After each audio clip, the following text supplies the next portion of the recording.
gun. Ramos looking like he's got one more good run. His hips are a little shaky, but his heart is still true. Oh, how that dog loves hunting with me and you. Sporting Dog Adventures, run boy run. Everything you need is here under the sun. The Sporting Dog Adventures podcast is proudly brought to you by Soggy Acres Retrievers. Remember, everyone deserves a Soggy dog. Welcome to the Sporting Dog Adventures podcast. On today's show, we are going to talk about the question that I see often online. Should you force fetch dogs? Yes or no? And what is the benefit? During the training tip, we are going to talk about working on hold with your dog. And during the hunting tip, we are going to talk about increasing the food in your waterfowl area by putting in waterfowl food plots and different things that ducks would like. So I hope you guys really enjoy this show. I think it's going to be a good one, and we will get right into it. I see often where people talk online about the concept of force fetch or trained retrieve. And there are many that say that you don't need to do it. Now, I will tell you that when I do see people talk about not force fetching a dog or doing trained retrieve with the dog, it is always, what are your goals with your dog? I'm going to take a little bit of a side note on this and talk to you about my first dog. I wanted a dog that would just fetch a ball and I could take grouse hunting. Her name was Lilybell. Lily and I really got into the dog world and all it was about, and I ended up with a kennel and television show in the long run and actually hosted a second show for several years. Point being, you never know where you might end up and where those two adoring eyes might lead you. I just wanted a dog that I could take out and use for picking up a grouse when I was out scouting for deer, and ended up with this large conglomerate that we have today.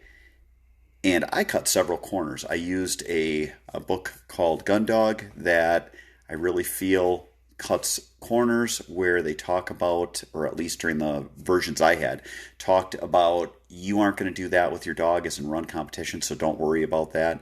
I ultimately did end up running competition with my dog. She had several holes that had to be fixed later. And it was an eye-opening experience for me. And looking back on it and looking forward with people with their other dogs, it comes down to you should follow a solid training program. And as I've said many times, the foundation of any training and foundation of your dog in training is e-collar conditioning and reinforcement, force fetch, and your obedience work. To me, that is the foundation. And if you are going to build up on your house, as in you're going to try to take your dog farther when you get into handling multiple retrieves and other items, you need to build this base or you're going to come crumbling down. Force fetch in itself is a conservation issue. You want your dogs to hold. You want your dogs not to drop. I don't know how many times I hear from people where their dog brings a bird up either to the boat or to the edge of a blind, drops the bird dives under the water, and they don't find the bird. Now, I hope in theory that everyone is counting that as their bird because you did take that bird. That should be part of your bag limit. I know many that probably do not. What I will say is that I think it's irresponsible not to have a dog that's going to hold until commanded to drop, and you want to make sure that the dog is doing this. And to get them there, that is working on something called force fetch or trained retrieve. It is, in essence, teaching the dog that they need to pick something up when commanded and hold it until dropped. I think it's a misnomer that some people think that this is only used when the dog is near you. If you actually do a good job with this training step and do the right job where you're through it all the way and proofed, it works well when you're telling a dog that blinks on a bird, which blinking means that they see it but decide not to pick it up, and you can give them the command of fetch and make them go and get it when they're at distance. If a bird is out 100 yards out in the water and it's over your waders, the last thing you want to do and can do, unless you have a boat, is go out there and work on the dog's training in that atmosphere. You want to make sure that the dog is through the step, proofed on the step, on land, then in water, so that we have this conservation tool that will go and retrieve our birds for us and bring them back all the way to hold. Force fetch is a step in training, but it is also part of the structure of training, part of the structure of your dog's training and dog's makeup as you move through training. It's not just a step where you are working on something and you don't have to work on it with the other processes in your training. This is part of building the groundwork or foundation of your dog's training, which again is your force fetch, your e-collar conditioning and reinforcement, and your obedience. Again, once you get those 3 items done with your dog, then we start building up, where we start introducing the dog to different things like gunfire, birds, marks, different levels of cover. And you need to have the dog where they are through that so that you can take them out and work with them in the field on your further steps. Many times I will talk to people and they will ask questions about their training, and they will say, my dog is doing awesome, my dog's handling, taking hand signals, and she's only 7 months old, but geez, the dog just won't retrieve. You can't do them out of order. You start where you build a foundation and work up.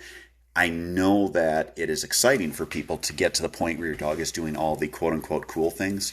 I always caution and tell people, because I work with young dogs, that it's not very sexy the first 3 or 4 weeks, because it's just me getting the dog so that they understand expectations, they learn how to learn, and they are completely under control. So look at force fetch not as a separate module in your training, but part of the whole control process. It's part of that cog, so that you have a dog so that they are under control, they understand they work for you.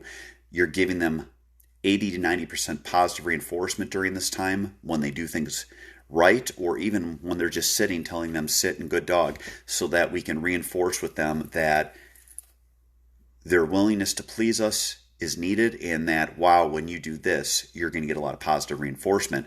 But yet there still is that carrot and stick, and your stick being your negative reinforcement that you're going to use, and you're going to make it so that the dog wants to choose the positive. Again, that's why it's part of this cog of training in the early part of your dog's training career, as opposed to just being a module separate from everything else. So I hope that helps. In my opinion, and I've worked with quite a few dogs now, I wouldn't even know how many. I've got my first dog in 98, but in my opinion, you have to do this step. It is something that is very much elbow grease. It is something you have to be fair with your dog while doing, but also firm with them, and you need to walk them through it along with the other items that are building your foundation. To give you an idea, I've had my 8 dogs in for training right now, and we have worked on, in the last 2 weeks, force fetch on a table, where we did an ear pinch, and now I've transitioned to using an e-collar. Today was the first day. I do one week with ear pinch, and I do the next week with an e-collar. We will be off the table on the 3rd week and start working from the ground. While we're doing our trained retriever force fetch, we are working on our obedience, which is working on sit, heel, hear, and kennel. And we just got through e-collar conditioning, where we're now starting to use the e-collar to reinforce the commands so that they understand, one, with conditioning, how to turn the collar off or how to avoid pressure by doing what we command, but 2, letting them know if they don't respond quickly that they need to, or they're going to get corrected. And obedience is at a higher level when you're teaching a hunting dog. It is keeping them so that they're heeling the proper way. When you tell them to sit, they're sitting immediately in a good, solid posture, and not a lazy sit or sitting and turning toward you, but having their spine in line with your foot. And then we're going to start working with our obedience and our force fetch and hold conditioning as part of obedience as well as we progress and start adding more things. So if you're thinking of it in the terms of time, if you have a 20-minute time period that we're doing all of the above in now, that's going to be condensed down to 5 to 10 minutes where we do everything at once we get into week 3, 4, 5, and 6. So I hope that helps. If you have questions on this, you can always email me, sportingdogtv@gmail.com. I can't train a dog over the internet. I can't train a dog over email. I can't train a dog over phone. It is something you just have to work with them. But it's a step, again, that needs to be done. It's a step that is part of the overall training process, and a step that once you do it, you'll understand it. And then you'll be so much happier that you did it with your dogs. So again, stay tuned for our next part where we're going to talk about actually part of the force fetch process, which is teaching hold. And we're going to move on to that in the next part of the show with a training tip. So stay tuned for that right after this. This portion of the podcast is proudly brought to you by Boucher Automotive in Janesville, Wisconsin. Hey, welcome back to the show. On the last part, we talked about force fetch and why it's needed in your training program for your dog. And now we are going to talk about teaching the hold command. Now, when we work on force fetch, we are with a dog up on a table. The hold training is part of it. Hold training is also something that I do with dogs all throughout their first 3 months of training. And it is where you are making sure that a bumper is in a dog's mouth. I start out with a wooden dowel, so it's not a bumper, it's a wooden dowel, and then transition to a bumper. And it's putting that in the dog's mouth, telling them hold. And if they are not holding it properly, I actually tap under their chin with my hand so that they understand they got to keep their head up and they need to keep their mouth quiet.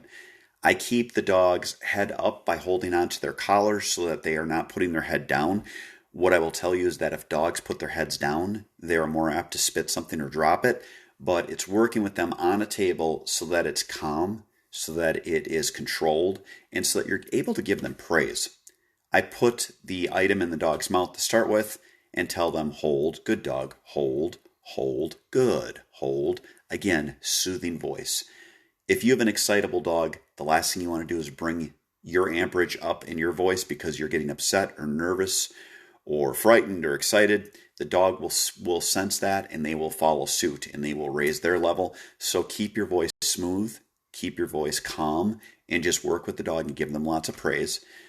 As we progress with our force fetch, we're going to be telling the dog to fetch, having them hold something. And again, as they're holding it, I don't just take something from their mouth. It's hold, good dog, hold, hold, good.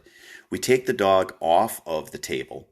And then we start working with the dog so that they're on the ground. And once they're on the ground, we're telling them, again, as they walk, tell them fetch, have them pick something up or take it from your hand.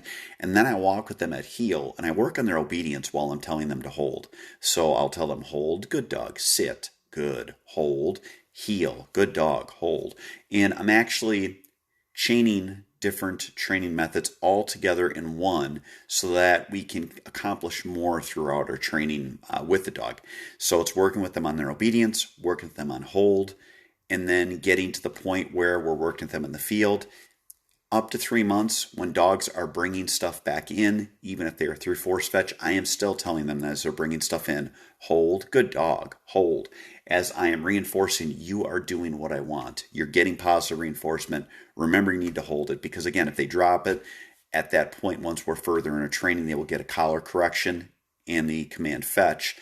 I don't want to get to that point. We obviously will if they do drop it, but I want to put them in a position to succeed, so I'm constantly reminding them.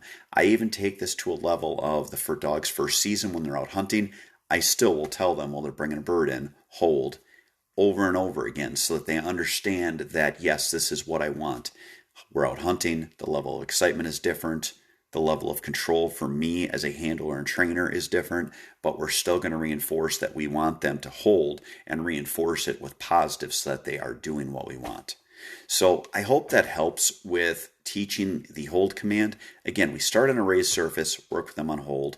Then we start walking with them on a leash, so we still have control of them working on hold, and transition that to later in training where when they go out to pick something up and are bringing it back, we're still telling them to hold and then correcting them if they do drop with the fetch command and a collar correction. So I hope that helps for today's training tip. Stay tuned next as we're going to talk about the habitat of your waterfowl property. All that and more coming up after this. This part of the podcast is brought to you proudly by Mech Outdoors. Welcome back to the show. Now we are going to talk about improving your habitat. I was very fortunate to work with Kester's Wild Game Seed, I believe is their name. They're out of Winneconne, Wisconsin, for a couple of days, and we basically worked on adding different aquatic plants to my property so that the birds, the ducks, would have more to eat and it would keep them around. It was interesting. Some of it worked, some of it did not. Overall, I know it did help because I've got a couple of spots on my property that are ponds, and I watch the birds consistently landing in an area that I know we planted stuff.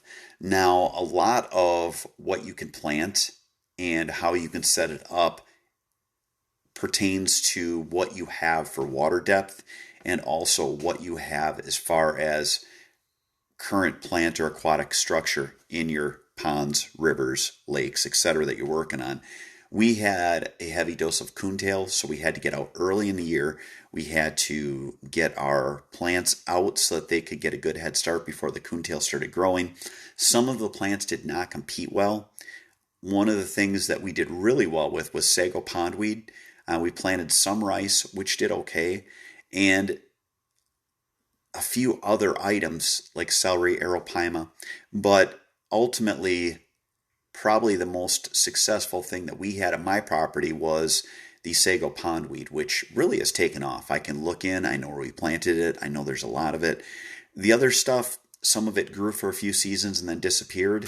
Ultimately, my property that we did this work on has too variable of a water table, so that it was really hard for plants that need deeper water. You're planting them in spring because the water's deeper. Then everything would go dry because the water would go down fast, up fast. We couldn't get rice to grow because the water was too deep. But now I have another property that actually has lots of rice on it. So it's interesting where I'm looking at the current property that I have and the rice that's on it.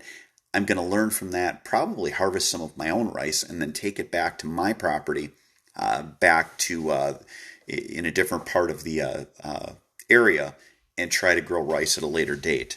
But again, it is like a regular food plot. You need to look at your conditions. You need to prepare your seed bed. We used a rake and actually put the seed down and raked the bottom of the area that we put it in. Some of it was using almost like a piece of sock with small root balls in it and a couple of rocks and throwing them out in areas. That's how we planted the sago pondweed. Again, those were deeper areas, so we couldn't prepare a seed bed, but it was, again, making sure we had good soil to seed contact, getting that stuff set, planting almost like some test plots or test areas so you can see what grows in your hunting realm, and then moving on to where you can expand it in later years. What we did was we expanded what worked. We didn't necessarily give up on what didn't work, but the last few years we've had a lot of flooding in our state. And we also had a dam that was downriver that got damaged. So there were a lot of variables I couldn't control. I'm going to revisit, I guess, some of the items we tried to plant in the future.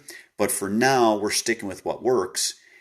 And it really did help. And it's a lot of fun. It's nothing is more fun with deer, turkeys, waterfowl, pheasants, of putting items in to make your property better and then have that, and it helps you harvest animals later. I always tell my wife I love being a duck farmer and deer farmer. It is cool to me to have this stuff where I'm putting things out and improving my property as opposed to just sitting idly by and hoping that the birds find what they're looking for. So that is the end of our hunting tip. We do want to thank you so much for stopping by and listening to our show.